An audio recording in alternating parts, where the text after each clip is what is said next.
Hi, I'm Piotr, professional UAV operator. Welcome to Drone Time. My company works on solution how to implement drones to the maintenance process of wind farm inspections. Looking at the safety of operations, we would like to reduce the risk of sending people on every wind turbine every time. If you have a choice to do the pre-inspection with the drone and send the people only if necessary to make a final inspection and repairs.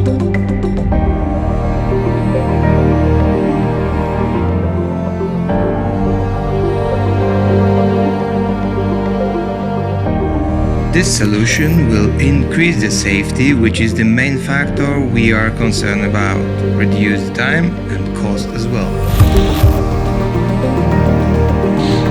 Drones will never completely eliminate the human factor from inspections process, but may significantly improve this process from safety, time and cost point of view.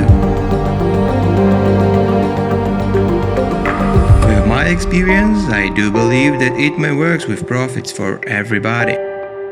Are you interested to cooperate?